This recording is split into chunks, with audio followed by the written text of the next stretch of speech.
best friend.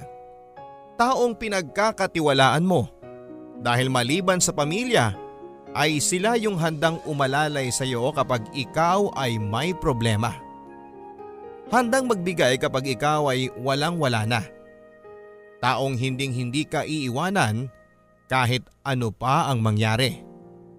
Pero paano kung bigla ka na lang magising isang araw na hindi na lang pala pagkakaibigan ang gusto mong mangyari? Paano kung hindi kayo pareho ng nararamdaman? Mananatili na lang bang tikom ang bibig mo sa ngalan ng pagkakaibigan? Kabarangay, isang kwento ng pagkakaibigan na mauuwi nga ba sa pagkakaibigan ang ating mapapakinggan ngayon. Kasama ang inyong Mr. Love Stories, Papa Dudut, sa mga kwento ng pag-ibig, buhay at pag-asa. Dito sa Barangay Love Stories. Dear Papa Dudut, marahil ay hindi ito ang unang pagkakataon na makarinig kayo ng kwento tungkol sa isang taong na in love sa kanyang kaibigan. Pero gusto ko pa rin sanang maibahagi sa inyo kung paano nagsimula ang pag-ibig ko para sa aking kaibigan na si Jerry. Ako nga pala si Joyce, medyo may pagka-boyish ako, Papa Dudut. Marahil dahil sa lumaki akong kasama ang dalawa kong kuya at si Papa. Bata pa lamang kasi ako, Papa Dudut, ay hindi ko na nakita pa si Mama. Wala na nga akong maalala na kahit na anuman tungkol sa kanya. Ang sabi ni Papa ay nagtrabaho daw si Mama sa ibang bansa hanggang sa lumipas nga ang halos 5 taon ay wala nang mama pa ang bumalik ng Pilipinas.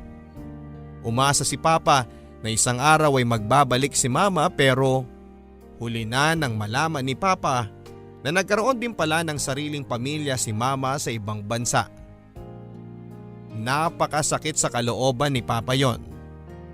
Sobrang mahal niya si Mama at kahit hanggang ngayon na malalaki na kami ay nakikita ko pa rin na nakatitig siya sa mga larawan ni Mama na itinago niya sa kanyang pitaka. Alam kong masyadong masakit ang sugat na iniwan ni Mama kay Papa kaya nahihirapan pa rin itong tanggapin na kahit na anong mangyari ay hindi na ito magbabalik pa. Ganon pa man ay hindi ko nakitaan ang pagiging mahina si Papa. Mag-isa niya kaming tinaguyod sa pagiging isang jeepney driver. Gabi na kung umuwi si Papa pero sinisigurado niya na tuwing hapunan ay sabay-sabay kaming kakain. Yun ang pinaka-the best part ng araw, ang sabay-sabay kaming kakain at magkakamustahan. George, kumusta ng pag-aaral mo, anak? Baka naman nagkakating class ka na naman, ha?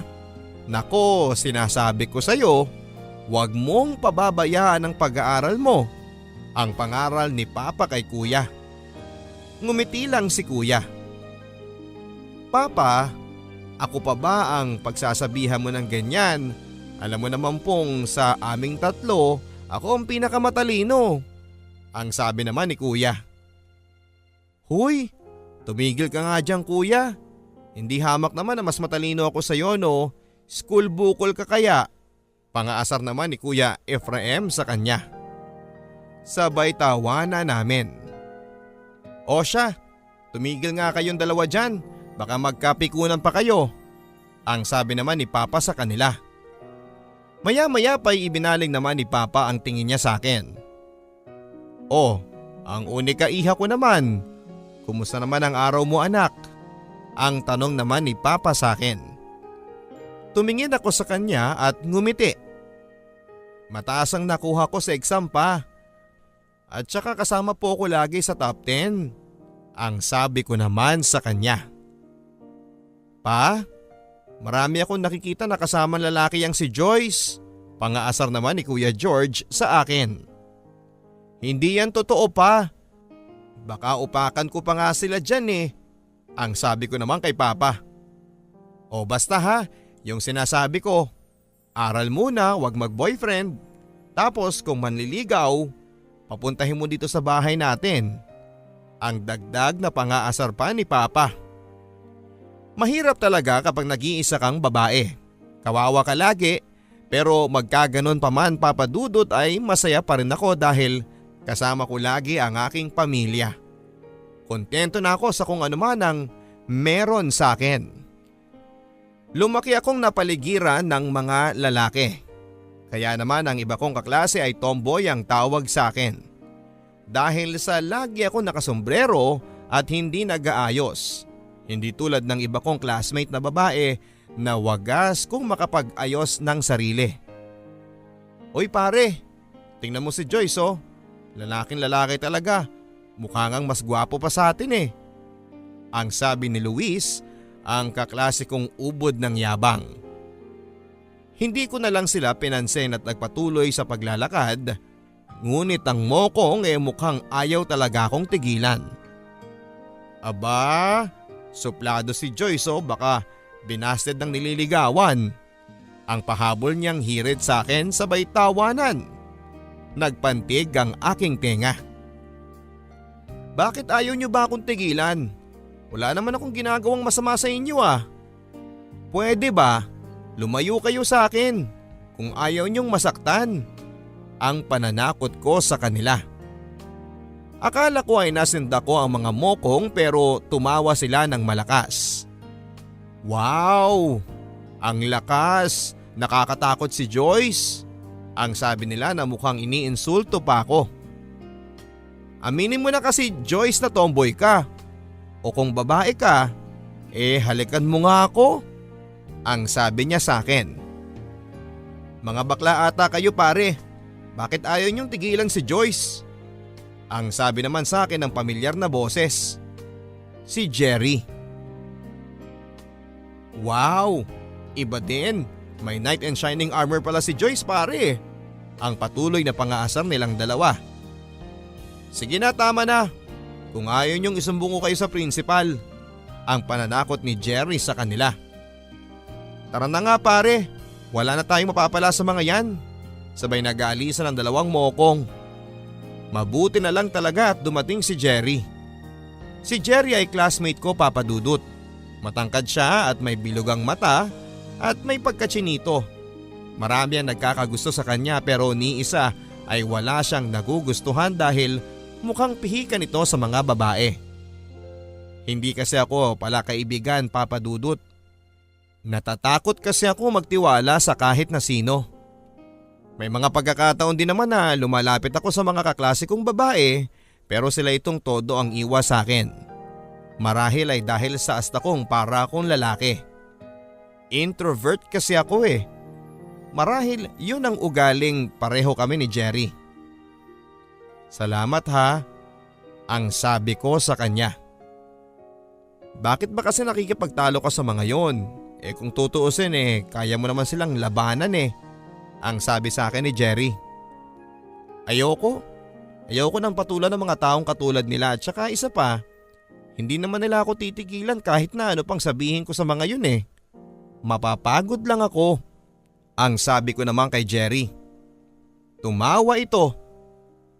Oh, bakit mo ako tinatawanan dyan? Akala ko naman kung sino kang siga. Ang sabi ko sa kanya. Wala lang. Ang cute mo kasi ang sabi nito sa akin. Hindi na lang ako kumibo. Naglakad ako palayo sa kanya. Kaya akala ko naman ay hindi na kami magkakaroon pa ng pagkakataon na magkasama. Pero habang lumilipas ang panahon ay mas lalo na ako napapalapit kay Jerry. At dahil sa kanya ay nakatagpo ako ng isang mabuting kaibigan. Magmula sa araw na yon Papa Dudut ay nagkaroon ako ng kakampi. Nagkaroon ako ng tagapagtanggol. Nagkaroon ako ng matalik na kaibigan dahil kay Jerry. Halos hindi na kami mapaghiwalay at madalas na kaming magkasama at magkasangga sa lahat ng bagay. Naging sandala namin ang isa't isa. Lalong-lalo na noong namatay ang mama ni Jerry.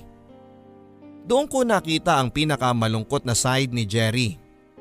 Yung taong matapang at walang inuurungan ay naging malungkutin at laging malayo ang iniisip. Jerry, huwag ka nang malungkot. Alam mo, ang laging sinasabi sa akin ni Papa sa tuwing may masamang nangyayari,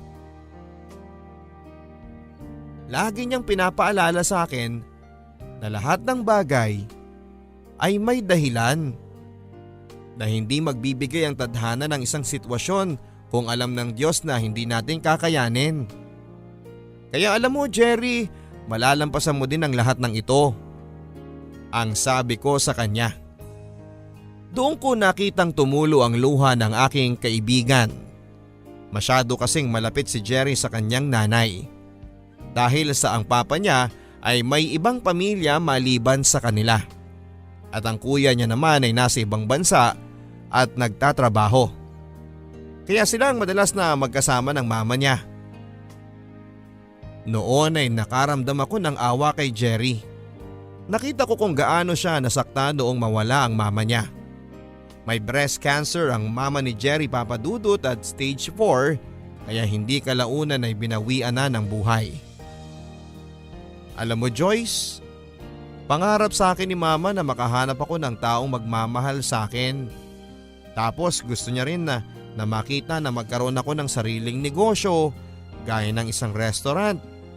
Maraming pangarap si mama pero lahat ng yun ay hindi na niya makikita. Ang sakit-sakit Joyce.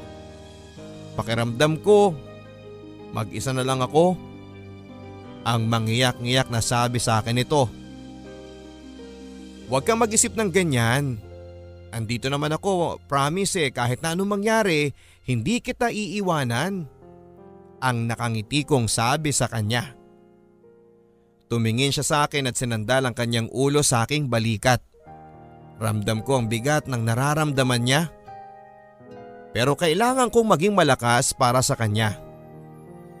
Salamat Joyce dahil hindi mo ko iniwan.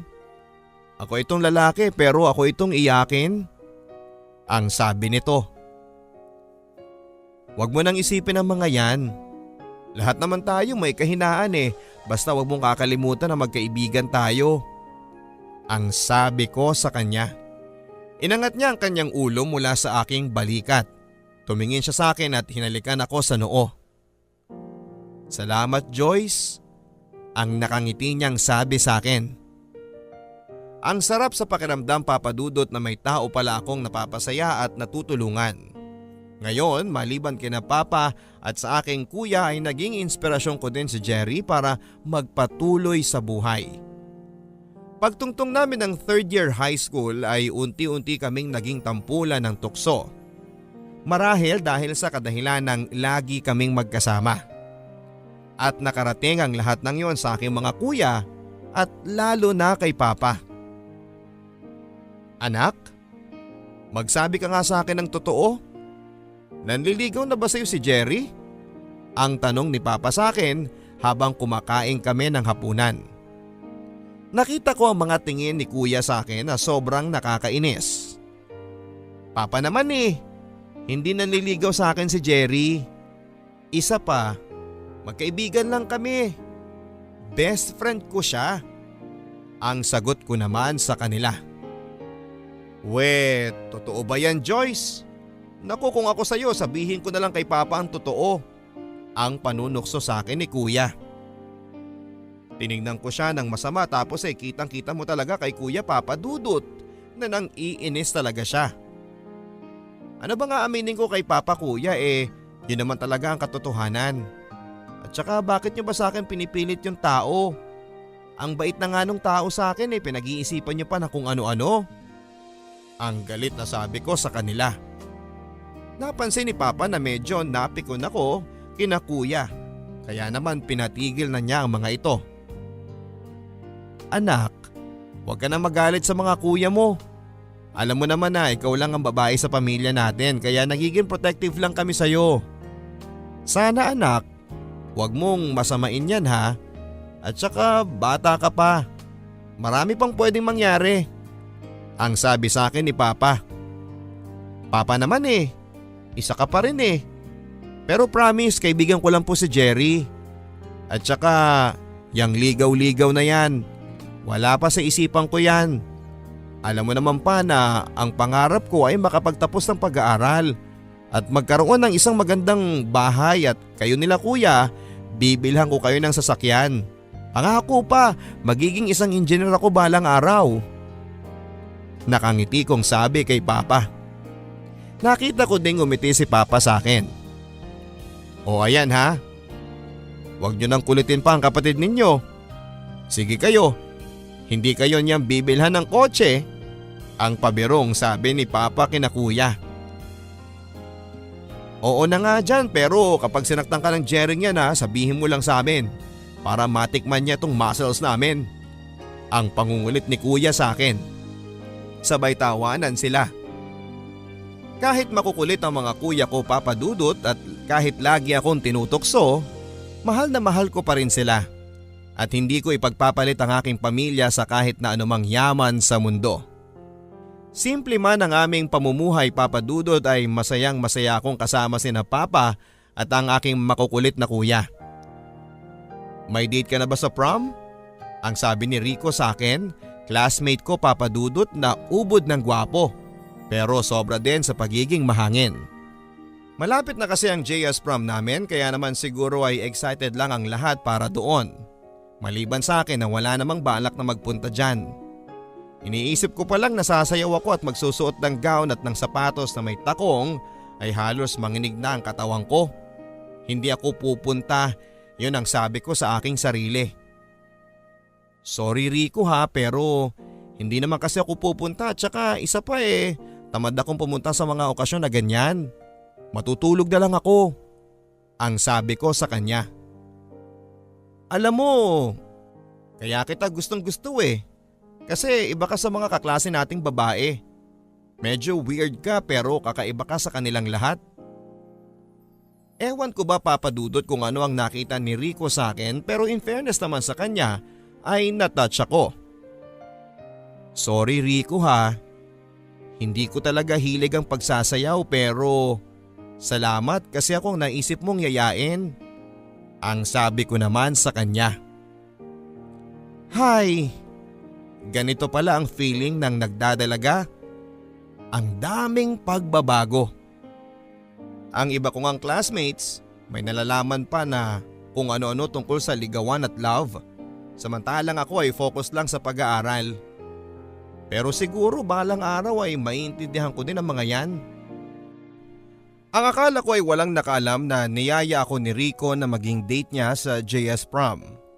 Pero laking gulat ko nang tuksohin ako ni Jerry. Hoy, ikaw ha? Akala ko ba best friend mo ko? Pero bakit di mo naman sinabi sa akin na type ka pala ni Rico? Ang panunokso niya habang nasa kantin kami. Ano bang sinasabi mo dyan ha? Ang tanong ko naman sa kanya. Kunwari pa to, huwag ka na magpakipot dyan. Nakita ko kayo ni Rico na nag-uusap. Narinig ko na niyaya kanyang maging date niya sa prom. Kilig na kilig ka nga Ang pangungulit nito. Hoy, tigilan mo nga ako dyan Jerry ha. Ano bang sinasabi mong kinikilig ako? Hindi nga ako pumayag At saka anong gagawin ko sa prom? Sasayaw? Wag na no. Magbabasa na lang ako ng comics tapos itutulog ko na lang. Baka sakaling tumangkad pa ako. Ang sabi ko dito. Aminin mo na kasi. Type mo din si Rico no? Bakit ayaw mo siya? Gwapo. Tapos mukha pang Koreano. Gaya ng mga pinapanood mo. Ang sabi niya sa akin. Dinilatang ko siya ng mata. Isa pa talagang kulit mo sa akin babatuhin na kita ng sapatos ko. Ilang ulit ko bang sasabihin na hindi ko siya type at saka wala akong oras sa mga ganyang bagay no? Hindi ko priority yan. Ang sabi ko naman dito. O siya, sige na. Hindi na kita tutoksuhin pa. Umaapoy na yung ilong mo Pero kung yayain kita sa prom, pupunta ka ba? Matitiis mo ba ang best friend mo na walang kasama? Ang sabi nito sa akin na may paawa effect pang nalalaman. Pwede siguro. Ang sagot ko. Ano ba yan? Parang hindi naman kita kaibigan. Matitiis mo talaga ako no? Ang tanong niya ulit sa akin. Pwede bang pag-isipan ko? Ang kulit mo din oh. Ang sabi ko sa kanya. O sige, pero ilibre mo muna ako ngayon ng fishball. Nagugutom na ako at saka para hindi na rin kita isumbong sa papa mo na nagpapaligaw ka na. Sabay tawa ni Jerry at takbo niya. Nakakainis talaga itong best friend ko pero ano bang gagawin ko? Sigurado naman ako na magtatampo si Jerry kapag hindi ako pumayag sa gusto niya. Alam kong gaya ko ay mahiyain din yan na makihalubilo sa ibang tao. Pero dahil sa kaibigan ko siya at ayoko namang makitang mag-isa siya sa araw na yon ay pupunta na nga lang ako. Nagpaalam ako kay Papa sa plano kong pag-attend ng prom at laking gulat ko naman Papa Dudut na agad siyang pumayag. Kinausap niya si Tita Zenny na tulungan ako sa paghahanap ng gown na gagamitin ko. Buti na lang talaga at magaling pumili si Tita ng simple na gown. Color blue ito na bumagay naman sa aking kulay na medyo maputi. At kahit labag sa kalooban ko ay nagpunta nga ako sa prom. Medyo kinakabahan ako noon Papa Dudut. Kasi first time kong magpakababae. At sigurado ako magtataka si Rico dahil ang sinabi ko sa kanya ay hindi ako pupunta. Pagdating ko sa gym ng school namin na hindi na mukhang gym ng araw na yon dahil pinuno nila ng bulaklak at makukulay na tela, ay sakit sa paa ang naramdaman ko. Siguro dahil sa sapatos na binili sa akin ni Tita. Paghakbang ko ay muntik na akong matapilok pero buti na lang at tamang-tamang pagdating noon ni Jerry. Kaya nasalo niya ako sa muntikan ko ng pagkakadapa. Nagulat ako sa itsura niya. Sobrang gwapo niya ng gabing yon Papa Dudut. Iba yung angas niya kaya naman halos tunawin na siya ng tingin ng mga babaeng classmate namin. Nakaayos ang buhok niya, nakablock ito na suit at may necktie naman na color blue din na mukhang tumerno pa sa damit ko. Pagdating namin ay lahat sila ay napatingin kaya mukha kami ang bida ni Jerry ng gabing yon. Pakiramdam ko Papa Dudut ay babaeng babae ako. Hindi ko may paliwanag pero halos lahat ng kaklase kong lalaki ay gusto akong maisayaw ng gabing yon. Naguunahan silang kunin ang kamay ko para maisayaw ako pero halos hindi sila makalapit sa akin dahil kay Jerry. Pero isang lalaki ang naglakas ng loob na lumapit kay Jerry. Tol, pwede namang sigurong isayaw ko si Joyce hindi ba? Ikaw na ang kadate niya. Siguro naman ay hindi mo na ipagkakait sa akin na makapartner siya kahit sa sayaw man lang. Ang narinig kong sabi ni Rico sa best friend ko. Tumingin sa akin si Jerry. Siguro ay humihingi ng senyales kung papayag ba ako na isayaw ni Rico. Ngumiti ako at wala naman akong dapat na ayawan kay Rico Papa Dudut dahil mabait siya at gentleman naman siya. Isanayaw ako ni Rico pero kitang kita ko ang mga titig ni Jerry sa aming dalawa habang isinasayaw niya ako. Ayokong bigyan ng kahulugan ng mga titig niya pero hindi ko maiwasan ng mag-isip. Hanggang sa natapos na ang sayaw. Natapos na ang gabi pero hindi na ako kinausap pa ni Jerry. Kinabukasan ay hinahanap ko siya pero walang Jerry akong nakita. Ang sabi ng mga teachers ko ay may sakit daw si Jerry. Kaya naman minabuti kong puntahan ito sa kanilang bahay. Si Tita Esther ang nagbukas ng pintuan. "Oh, anong ginagawa mo dito Joyce?" Ang sabi niya sa akin. "Tita, si Jerry po. Bakit hindi po siya pumasok?" Ang tanong ko kaagad sa kanya. Ay naku, ewan ko ba sa batang to kung anong nangyari sa kanya. Pagdating niya wala nang imik eh. Kinakausap ko hindi naman sumasagot. Sabi ko baka hindi niya lang naisayaw yung gusto niyang babae. Pero nagalit lang tapos nagkulong na sa kwarto. Naku, mabuti pa pumasok ka na rito at ikaw nang kumausap diyan sa kaibigan mo. Ang sabi ni Tita sa akin. Ilang hakbang na lang ay nakarating na ako sa kwarto ni Jerry. Kumatok ako, mga 5 katok ang nabilang ko bago niya ako pagbuksan ng pintuan.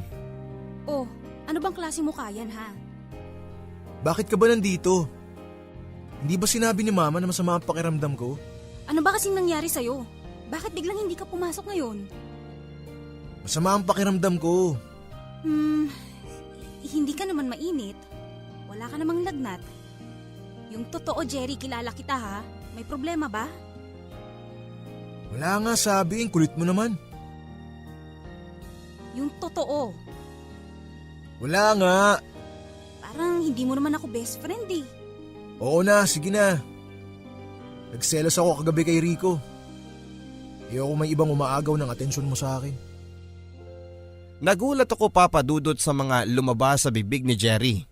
Hindi ako nakaimik at hindi ko din alam kung ano ang sasabihin sa kanya. Magmula ng araw na sinabi ni Jerry yon, papadudot, ay hindi na namin napag-usapan pa ang bagay na yon. Ayokong i-open ulit dahil natatakot ako na baka bigla na namang hindi magpakita si Jerry. Pero wala namang nagbago sa pakikitungo niya sa akin. Sa totoo lang ay parang wala talagang nangyari. Nagpatay mali siya na lamang ako sa lahat pero unti-unti ay nagbago ang tingin ko sa kanya. Pagtungtong namin ng kolehiyo, sa parehong university pa rin kami nag-aral. Yung closeness ay nandun pa rin at hindi nagbabago. May mga ibang schedule na kami pero tuwing sasakto na vacant namin ay nagkikita pa rin kami. Ilang beses na ako nagkaroon ng boyfriend, papadudot, pero ang lahat ng yon ay epic fail. Ibang-iba na ako sa dating Joyce na sinasabi nila noon na tomboy. Natuto akong mag-ayos, natuto akong mahalin ang sarili ko bilang isang babae. Tuwing linggo naman ay magkasama kami ni Jerry na nasa bahay lang. Kanya-kanyang aral, magbabasa dito, magbabasa doon at minsan naman ay maaga kaming nagsisimba, pagkatapos namin magsimba ay dediretso sa mall tapos kakain. Tapos uuwi na sa bahay. Ganon lang ang buhay. Pero isang araw, muntik na akong mahagip ng isang motor. Akala ko katapusan ko na, papadudot. Patawid ako sa kabilang kanto. Tinawag ko si Jerry at hindi ko napansin ang mabilis na motor. Bastang nakita ko lang ay mabilis ang pagtakbo ni Jerry. Hinila niya ako at pareho kaming natumba. Galit na galit yung driver. Ano ba? Sa susunod ayusin yung pagtawid ninyo ha. Hindi kayo tumitingin sa dinadaanan nyo. Mga kabataan nga naman, ang sabi niya.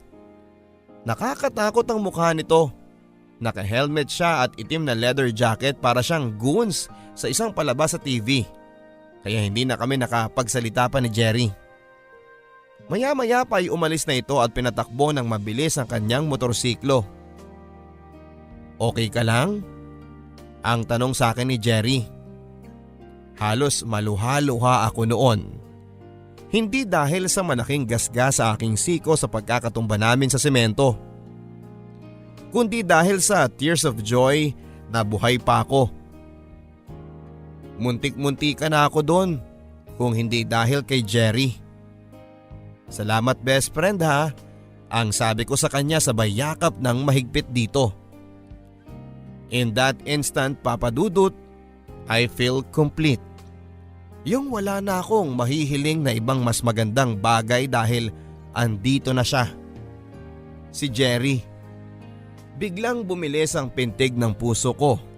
Hindi ko maintindihan. Kakaibang bilis ng pagpintig nito ang aking naramdaman. At ang hindi ko alam ay eto na palang simula ng lahat sa aming dalawa ni Jerry. Ang aking best friend. Mas naging conscious ako kapag kaharap ko si Jerry. Parang may hiya factor na akong nararamdaman sa tuwing titingnan niya ako ng matagal. O kaya naman ay bigla niya akong hihilahin tapos ay hahawakan niya yung kamay ko. Pero ang pinakamasakit naman sa lahat ay noong araw na pinagtapat ni Jerry sa akin na may nililigawan na siya. Alam mo, buong buhay ko, akala ko'y wala nang magmamahal sa akin. Akala ko ikaw lang tapos dumating si Athena. At dahil sa kanya ay mas lalo kong minahal ang aking sarili. Kaya nga porsigido ako na hindi tumigil na ligawan siya hanggang sa makita niya na sincere ako. Best friend, Salamat ha kasi andyan ka palagi. Ang sabi nito sa akin. Gusto kong maiyak Papa Dudut at gusto kong sabihin sa kanya na hindi na lang pagkakaibigan ang nararamdaman ko para sa kanya, kundi higit pa doon. Pero hindi ko magawa. Ayokong pati yung friendship namin ay isugal ko para lang sa pagmamahal ko sa kanya. Nako, sasagutin ka din noon. Ang gwapo kaya ng best friend ko at saka matalino. Mabait pero hindi nga lang marunong magsaing. Ang biro ko sa kanya. Sabay tawa niya ng malakas. Buti na lang talaga't nandiyan ka. Kasi kung hindi dahil sa iyo kakabahan talaga ako. Salamat sa support ha. Ang sabi niya sabay yakap sa akin. Sa likod ng mga ngiti kong yon Papa Dudut ay nais kong sabihin kay Jerry ang nararamdaman ko para sa kanya. Pero masaya na siya at ayokong maging dahilan pa yon para maging komplikado ang lahat. Umuwi ako ng bahay at pumunta sa kusina at uminom ng tubig saka dumiretso na sa kwarto ko. Humiga at kinuha ang unan at doon ko sinumbong lahat ng nararamdaman ko. Umiyak ako at dahil sa walang tigil na pagluha ko ay hindi ko namalayan na naiwan ko palang bukas ang pintuan ng kwarto. Anak, andito ka na pala. Halika at may turon akong ginawa, yung paborito mo. Ang narinig kong tinig ni Papa. Paborito ko ang turon na yon Papa Dudut. Dati kapag narinig ko na may turon ay tatakbo kaagad ako sa kusina. Pero ngayon ay hindi ko maramdaman ang aking gutom. Pa? Wala po akong gana. Nakadapa pa rin ako noon at ayokong makita ni Papa na namumugto ang mga mata ko. Anak? Okay ka lang ba? Papalapit na ang boses ni Papa. Alam kong makikita din niya na umiiyak ako. Kaya bago pa man mangyari yun ay bigla na lang akong yumakap sa kanya. Pa? Ang sakit-sakit pala. Ang sakit pala ng love. Ang mangiyak-ngiyak na sabi ko sa kanya. Anak, ikwento mo kay Papa. Ang sabi nito sa akin. Inalis ko ang pagkakayakap ko sa kanya at hinarap ko si Papa. Pa? Hindi ko naman inaasahan na mai-inlove ako Hindi ko alam kung kailan nagsimula pero nung naramdaman ko na, noong sigurado na ako, wala na, hindi na pwede. Ang sabi ko at inayos ni Papa ang buhok ko na tumatakip sa aking mga mata. Anak, si Jerry ba tong tinutukoy mo? Kumunot ang aking noo at nagsalubong ang aking mga kilay. Hindi ko alam kung papaano nalaman ni Papa gayong wala naman akong ibang pinagsasabihan.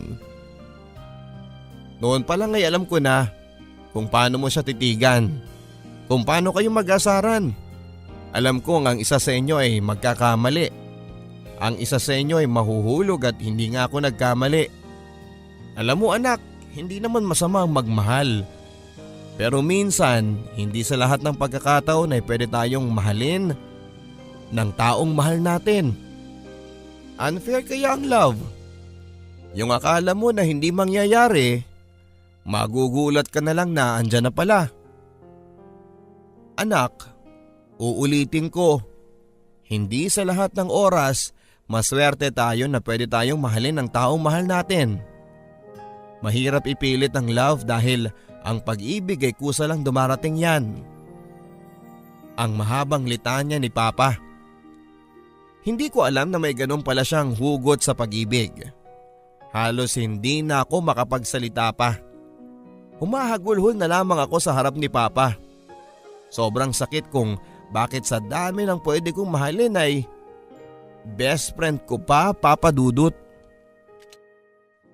At para na rin sa ikakabuti ng aming pagkakaibigan ni Jerry ay pinili ko na lamang na itago ang lahat, Papa Dudut. Pinili kong magbulag-bulagan sa feelings ko para sa kanya. Hanggang sa naging sila na nga ni Athena, bagay na sobrang kinatuwa ni Jerry. Marami nang nagbago simula noong magka-girlfriend siya at hindi na kami madalas na magkita. Hindi na rin ako ang madalas niyang makasama tuwing linggo. Ako naman ay iniisip ko na lang ang mga sinabi sa akin ni Papa na hindi sa lahat ng oras ay magiging maswerte ka sa pag-ibig. Minsan, magiging talo ka din. Nag-focus ako sa aking pag-aaral. Ginawa kong motivation, Papa Dudut, ang heartache na nararamdaman ko dahil kay Jerry. Nag-excel ako sa lahat ng aking mga subjects at hindi nagtagal ay nagtapos nga ako ng kursong education.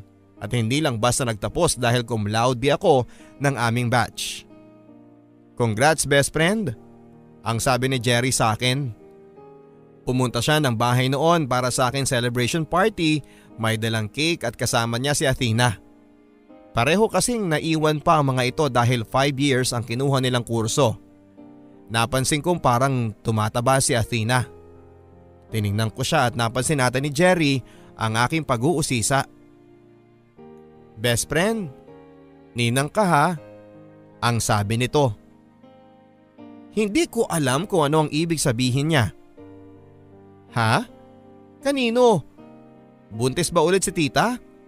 Naku ha, hindi naman sinabi sa akin ni tita na may asim pa siya, sabay tawa ko. Pero ngumiti lang si Jerry. Buntis si Athena, magtatatlong buwan na, ang sabi niya. Halos bumagsak ang puso ko sa mga narinig ko, Papa Dudut. Akala ko, Papa Dudut, ay hindi na masakit pero yung sakit ay nakatago lang pala. Pinilit kong hindi ipahalata kay Jerry na nalungkot ako sa kanyang mga sinabi. Uy, congratulations ha. Ikaw talaga best friend. Hindi ka na nakapaghintay ng graduation? Ang sabi ko sa kanya. Bilang tugon ay tumawa na lamang ito. Pero kitang kita ko sa kanyang mga mata ang pag-aalala. Kilala ko si Jerry, Papa Dudut, mula pagkabata pa lamang. Kaya kahit matapang siya at lagi niya akong pinagtatanggol, alam ko ang kahinaan niya, ang kanyang pamilya. Siya ang inaasahan nila tita na makatulong sa kanila. Matagal na rin simula nang nakadalaw ako sa bahay nila Jerry at hindi ko alam kung okay lang ba sila. Habang kumakain ay nakita ko kung paano pagsilbihan ni Jerry si Athena. Nakita kong alagang-alaga siya nito, bagay na medyo kinaiinggitan ko. Pero ano pa nga ba ang aking magagawa? Lalo na ngayon na mas naging malabo na ang love story namin na dalawa. Pumunta ako sa bahay nila Jerry, Papa Dudut, para kumustahin naman ang kanyang mama na sobra na ngang napalapit sa akin. Simula pa lang kasi noong mga bata pa kami ay siya na ang naging parang nanay ko. Yung kapag may bagay na hindi maintindihan si Jerry at lagi naming pinag-aawayan ay siya yung pumapagitna at ipinapaintindi sa amin na dapat ay magmahalang kami at hindi nag-aaway. Naalala ko pa noong una akong dinatnan ng aking buwan ng dalaw. Iyak ako ng iyak. Nasa bahay ako nila Jerry noon at ayaw kong pagbuksan si Jerry ng pintuan kasi sigurado kong hindi niya ako maintindihan at aasarin niya ako. Si tita yung nandyan sa akin at sabi niya, magmula sa araw na ito ay kailangan mo na mas lalong pangalagaan ang sarili mo, okay? Yan ang mga katagang na-miss ko sa kanya. Pagdating ko ng kanilang bahay ay napansin kong tahimik sa loob. May dala akong pansit at puto na siyang pagsasaluhan namin habang nagkwekwentuhan. Nilakasan ko ang pagtawag. Maya-maya pa ay bumukas na ang gate at nakita ko si tita. Mugto ang kanyang mga mata. Ibang-iba sa babaeng nakilala ko noong mga bata pa lamang kami ni Jerry. Niyakap niya ako at pinatuloy sa kanilang bahay. Kami lang doon dahil wala pa si Jerry at mga kapatid niya. Tita, kumusta na kayo? Ang tanong ko dito. Narinig ko ang malakas na pagbuntong hininga niya. Okay lang naman si Jerry, magkakaanak na. Ang derechahan niyang sinabi. Tita, sorry po ha kung hindi ko nasabihan si Jerry. Sa totoo lang tita, ako man ay nagulat. Napahinto ako dahil hindi ko namalaya na tumutulo na ang aking mga luha. Anak, alam kong mahal mo si Jerry, ang sabi ni tita. Tumingin ako sa kanya at niyakap ko siya. Wala akong masabi, Papa Dudut. Maya-maya pa ay dumating na nga si Jerry. Ma? Joyce, anong nangyayari? Bakit nag-iiyakan kayo? Ang tanong nito sa akin. Tumayo ko at hindi ko alam kung anong nakain ko, kung bakit biglang lumakas ang loob ko. Joyce, hindi mo man lang sinabi sa akin na pupunta ka pala. Di sana bumili man lang ako ng lechong manok para sa pinakamamahal kong best friend. Jerry, mahal kita. Alam ko naman yun. Siyempre, sweet ako at mabait na kaibigan. Jerry, mali ka. Dahil mahal kita higit pa sa isang kaibigan. Joyce, ano bang sinasabi mo dyan? Gusto kong pigilan yung feelings ko sa'yo pero hindi ko na kaya. Mahal kita, Jerry, noon pa. Pero Pero ano, Jerry? Pero hindi mo ako mahal? Na hanggang kaibigan lang ako? Tanggap ko naman yun eh, na hanggang dito lang tayo. Gusto ko lang malaman mo na mahal kita. mahal din naman kita, Joyce. Pero hindi ko kayang mahalin ka na higit pa sa pagkakaibigan. Dahil ayokong mawala ka. Joyce, I'm sorry. But that's the only thing I could offer. Hindi ko alam kung pagsisisihan ko ba yung ginawa kong yon, Papa Dudut. Pero parang nakahinga ako ng maluwag. Magmula noon ay hindi na ako nagparamdam pa kay Jerry. Ilang missed calls at texts ang ginawa niya at lagi itong pumupunta sa bahay pero hindi na ako nagpapakita. Siguro nga ay hanggang doon lang kami. Hanggang magkaibigan lang kami. Naging abala ako sa paghahanap ng trabaho habang ako ay nagre-review sa aking licensure examination. Maswerte ako dahil suportado ako nila Papa, lalo na ng aking mga kuya na halos bakura na ako sa dami ng mga lalaking gusto akong ligawan. Hindi ka naman maganda pero ligawin pa rin, no? Ang pagbibiro ni kuya sa akin.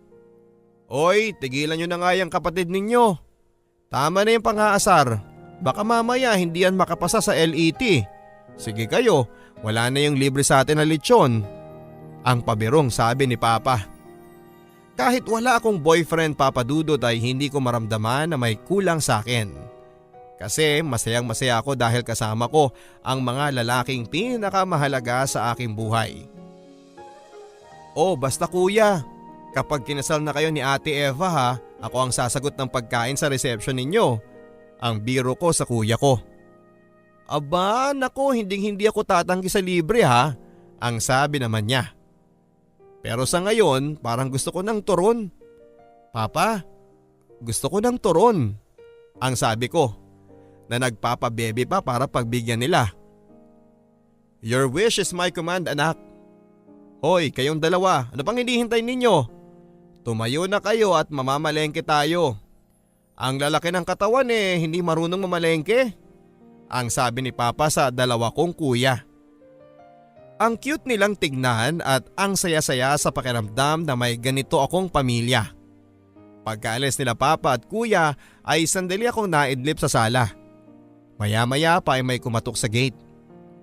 Hindi ko alam kung sino at ayaw magsalita kaya naman binuksan ko na kaagad ng gate at laking gulat ko sa mga nakita ko. Jerry?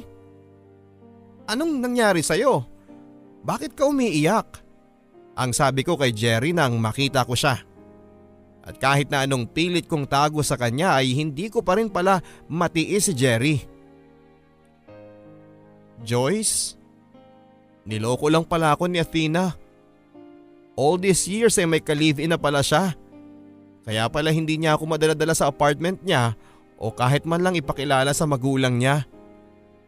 Matagal na pala niya ako niloloko. Hindi ako ang ama ng dinadala niya. Niloko lang niya ako, Joyce. Ang sakit-sakit. Gusto ko nang mamatay. Ang sabi niya sa akin. Bigla na lamang nakalimutan ng puso ko ang sakit sa mga nangyari sa amin ni Jerry. Nalungkot ako sa mga nangyari sa kanya. Awang-awa ako kay Jerry. Nagulat ako sa mga pinagtapat niya sa akin. Nasaktan ako para sa best friend ko at naisip ko na kung ako na lang sana yung minahal niya, siguradong hindi siya magkakaganito. At sisiguraduhin ko, Papa Dudut, na kahit na anuman ang mangyari, ay hindi ko siya sasaktan. Gaya ng isang tunay na kaibigan ay tinulungan ko si Jerry na magsimula muli. Kinalimutan ko ang lahat ng mga nangyari at kahit mahirap noong una ay ako ang naging sandalan niya. Ako ang naging lakas niya ngayon gaya ng ginagawa niya sa akin noon at kahit papaano ay bumalik sa dati si Jerry na best friend ko. Ipinagpatuloy niya ang kanyang kursong engineering samantalang ako naman ay sa wakas nakapasa na rin sa LET. Masayang masaya ako, Papa Dudut, sa lahat ng mga nangyayari. Naging mas matatag ang pagkakaibigan naming dalawa ni Jerry. Nakapagsimula na ako sa isang pampublikong paaralan at si Jerry naman ay nakahanap din ng magandang trabaho. Bumalik kami sa dati na kami ang madalas na magkasama tuwing linggo. Ayaw man ni Papa dahil alam niya ang pinagdadaanan ko kay Jerry ay pumayag naman ito dahil alam niyang doon ako nagiging masaya. Paano kaya, Joyce, kung tayo na lang? Loko-loko? Ano bang pinagsasabi mo dyan? Diba, binasted mo nga ako? Seryoso ako.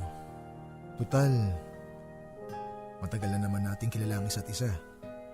Tsaka, naging crush din naman kita nung high school. Naalala mo nung sinayaw ka ni Rico? Na selos ako. Diyos me, ang tagal-tagal na nun.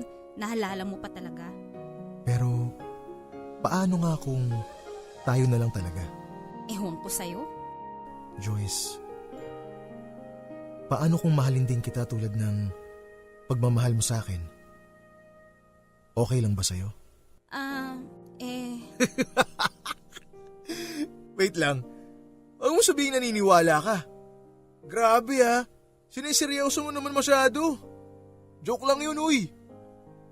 Ayoko mawala ang one and only best friend ko. Tara na. Ililibre kita ng turon. Sabay tawa niya at huminga ako ng malalim.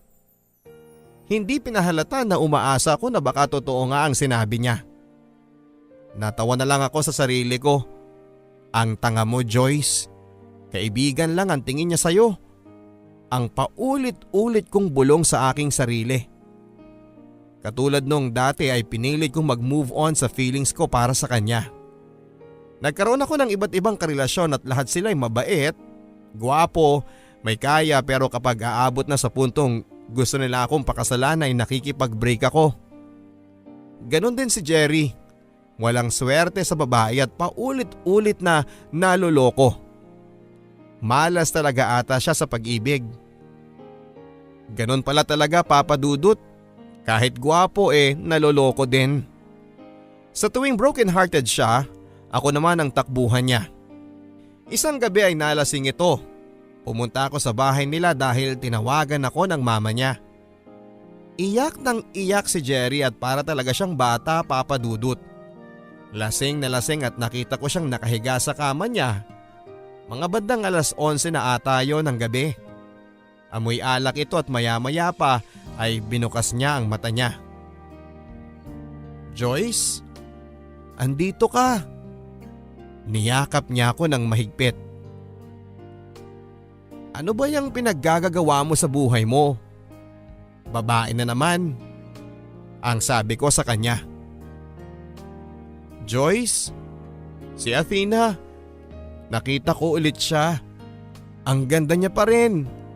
Sinabi niya sa akin na kung pwedeng kami na lang daw ulit. Para akong tanga, Joyce, pero pumayag ako. Kaya eto, iyak ako ng iyak sa saya. Ang sabi nito at ang sarap batukan ni Jerry.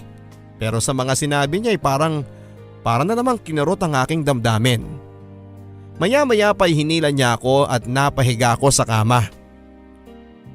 Joyce, ang ganda-ganda ng best friend ko, ang sabi nito habang hinahaplos ang aking buhok. Maya-maya pa hinalikan niya ako. Jerry, ano bang ginagawa mo? Ang sabi ko sa kanya. Joyce, please. Ang sabi nito sabay off ng ilaw ng kwarto niya. Hindi ko alam Papa Dudut pero hinayaan kong gawin niya ang mga yon sa akin. Ang tanga ko pero hindi ko nagawang pigilan ng bugso ng aking damdamin. Hindi na namin pinag-usapan ni Jerry ang mga nangyari. Wala din akong ibang pinagsabihan Papa Dudut. Masakit man sa loob ko ay nagbulag-bulagan ako sa aking mga nararamdaman. Nakita ko kung gaano kasaya si Jerry noong magkasama na sila ni Athena at halos hindi ko na rin siya madalas makita. Wala nang text, wala nang tawag para kumustahin ako. Hanggang sa isang pagbabago ang aking naramdaman. Lagi na lamang masama ang aking pakiramdam. Nagsusuka at walang ganang kumain kaya minabuti ni Papa na samahan ako sa ospital para makapagpa-check up. Congrats po sir, magiging lolo na po kayo. Ang nakangiting bungad ng doktor kay Papa. Ha? Anong ibig niyo pong sabihin doktor? Ang tanong ni Papa. Buntis po ang anak ninyo, 2 buwan na po. Halos lumaki ang mga mata ni Papa sa mga narinig niya. Para bang hindi siya makapaniwala sa mga narinig niya. Gusto kong umiyak pero hindi ko magawa. Pagdating namin sa bahay ay doon nagalit si Papa. Joyce, buntis ka? Sinong ama? Sabihin mo sa akin at kailangan niyang panagutan yan. Ang galit na sabi ni Papa. Pa? Si Jerry po. Ang sabi ko kay Papa. Anak? Si Jerry? Paano nangyari yun? Hindi ba may girlfriend na yon at ang balita ko ay live-in na sila? Anak naman, ang sabi ni Papa. Pa, sorry. Sorry po kung nagpakatanga ako. Masyado lang ako nagpadala sa emosyon ko kaya nagawa ko ang mga bagay na yon. Hindi ko alam na ganito pala ang kalalabasan, ang sabi ko kay Papa. Nakita ko sa kanya ang galit at pagkadismaya sa mga nangyari. Anong plano mo? Kailangan malaman ni Jerry ang dinadala mo, ang sabi pa ni Papa. Pa, wag na. Kaya kong palakihin ang anak ko na mag-isa. Hindi ko siya kailangan, ang sabi ko. Nahihibang ka na ba? Gusto mong lumaki ang anak mo na walang kinikilalang tatay? Anak naman, mag-isip ka ng mabuti, ang sabi pa ni Papa. Pa, kasalanan ko naman kung bakit ako naging ganito eh. Kung bakit ako nabuntis. Kaya sana maintindihan ninyo ang desisyon ko. Kaya ko ang sarili ko, ang sabi ko kay Papa. Walang choice si Papa kundi ang sundin ako. Kundi gawin kung ano man ang gusto ko. Sinuportahan niya ako. Pumunta ako sa probinsya Papa Dudut at doon ay nagpalakas para sa anak ko kasama si Tita Carol na kapatid ni Papa. Inalagaan niya ako at hindi pinabayaan. Lumayo ako sa mga alaala ni Jerry at tuluyang ko nang kinalimutan ang buhay kung saan ay naroon siya. Nakakuha ko ng isang magandang trabaho Papa Dudut na permanente na ako at hindi nagtagal ay naging principal na rin. Si Papa ay lumipat na nakasama ako. Siya ang naiwan para alagaan ang aking anak na si Nigel. Hindi maitatangging anak ito ni Jerry dahil halos lahat ng mukha ng kanyang ama ay nakuha ng anak ko. Ang 2 kuya ko naman ay may kanya-kanya ng pamilya at paminsan-minsan ay nagkikita kami sa isang beses sa isang buwan. Masaya na ako sa ganitong buhay, yung malayo kay Jerry. Anak, wala ka ba talagang planong sabihin kay Jerry na may anak kayo? Ang tanong ni Papa sa akin. Umagang-umaga pero balak atang pasamain ni Papa ang loob ko. Hindi ako nagsalita at tumayo ako mula sa pagkakaupo ko, katabi niya sa kusina at kumuha ng mainit na tubig at nagtimpla ng kape saka umupo. Bumuntong hininga at sinagot ang mga tanong ni Papa. Sa totoo lang pa, minsan naiisip ko rin yan. Kung paano ko ipapaliwanag sa anak ko kung nasaan ang papa niya. Hindi ko alam kung sasabihin ko ba ang totoo o kakalimutan ko na lang ang lahat. Ang sabi ko kay Papa. Anak, mali ang pagkaitan mo ng katotohanan ng anak mo. Karapatan niyang malaman kung nasaan ang papa niya at karapatan din ni Jerry na malaman na nagkaanak kayo. Ang sabi ni Papa sa akin. Humigop ako ng kape, tumingin sa anak kong mahimbing pa na natutulog. Pa? Para saan pa? Kontento na ako sa buhay na ganito. At saka ayoko nang gulhin pa si Jerry. May sariling pamilya na rin yung tao eh. Masaya na siya at ayoko namang ako ang maging dahilan ng pagkasira ng pamilya niya. Ang paliwanag ko kay Papa. Anak, kung yan ang desisyon mo ay wala na ako magagawa basta andito lang ako. So suportahan kita sa kahit na ano pang pagdaanan mo. Ang sabi ni Papa sabay hawak sa balikat ko. Salamat Papa, ang tugon ko sa kanya. 3 taon na rin ang lumipas at alam kong hindi habang buhay ay maitatago ko ang katotohanan sa aking anak. Pero sa ngayon ay pagbubutihan ko ang trabaho. Hindi lang para sa aking sarili, kundi para sa kinabukasan ng anak ko. Abala ako sa pamimili ng panghanda ni Nigel sa kanyang birthday. Si Papa naman ay nasa palengke para kunin ang baboy na in-order ko para sa handaan ng aking anak. Lalabas na ako ng grocery noon nang biglang lumakas ang ulan. Mabuti na lamang at may dala akong payong. Maya-maya pa ay bigla kong napansin na parang may sumusunod sa akin. Natakot ako kaya nilabas ko ang aking cellphone para tawagan si Papa. Bigla niyang hinawakan ang kamay ko at dahil sa paghila niyang yon ay nabitawan ko ang payong. Ang mga pinamili ko na nasa pushcart ay nabasa na. Pag-angat ko ng aking ulo ay nakita ko ang isang pamilyar na mukha na ayoko na sanang makita pa. Jerry, anong ginagawa mo dito? Paano mo nalaman kung nasaan ako? Joyce, hanggang kailan mo ba gustong itago? Hindi kita maintindihan. Ano bang pinagsasabi mo? Hinanap kita, Joyce. Tinawagan kita. Hinanap kita kung saan-saan pero siguro nga hindi mo mahanap ang taong pinagtataguan ka na. Aalis na ako, Jerry. Malakas na ang ulan. Joyce, mahal kita noon pa. Noon pa? Ano to? Joke na naman ba? Gino-good time mo na naman ba ako? Alam mo ba kung bakit walang tumatagal na babae sa akin?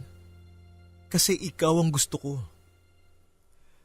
Natatakot lang akong aminin sa sarili ko na ikaw ang mahal ko. Dahil best friend kita. Akala ko pwede tayong magtagal na maging best friends. Natatakot ako na baka pag pinursu kita, matulad ka lang sa mga naging girlfriend ko. Kay Athena, na lagi na lang pinaparamdam sa akin na kulang ako. Akala ko kaya ko, Joyce. Pero nung malaman ko sa kuya mo na may anak tayo, nagalit ako sa sarili ko. Dapat noon ko pa pala ginawa yun. Noon pa lang sana, pinili na kitang mahalin. Kaya pa ba natin? Kakayanin natin para sa anak natin, Joyce. Paano si Athena? May pamilya na kayo, di ba? Joyce, hindi bumalik si Athena. Sinabi ko lang yon para pagselosin ka pero wala eh. Kasi mas pinili mo pa rin yung pagkakaibigan natin. Joyce, alam kong kasalanan ko ang lahat. Ang lahat ng nangyari. Kaya sana mapatawad mo ko. Pwede pa bang maging higit tayo sa best friends? Pwede, Jerry. Mahal kita. Mahal na mahal kita, Joyce. Mahigpit ang yakap na ibinigay sa akin ni Jerry. Ibinalik ko ang pagkakayakap na yon. Ang sarap sa pakiramdam na alam ko sa aking sarili na hindi na ako nag-iisa. Dahil kasama ko ng muli si Jerry. Kadalasan ang buhay pag-ibig ay napakaraming twist and turns. Minsan maiisip mo na lang na sumuko ka pero naiisip mo yung taong mahal mo. Doon ay nabubuhayan ka ng loob na magpatuloy na muli. Akala ko'y tapos na ang kwento naming dalawa ni Jerry. Akala ko'y hanggang doon na lamang kami. Hanggang kaibigan lang pero naging higit pa sa inaasahan ko. Marami kaming pinagdaanan bago namin ma-realize na kailangan namin ng isa't isa na higit pa sa pagkakaibigan. Sa ngayon po, Papa Dudut, ay masaya na kaming magkasama ni Jerry.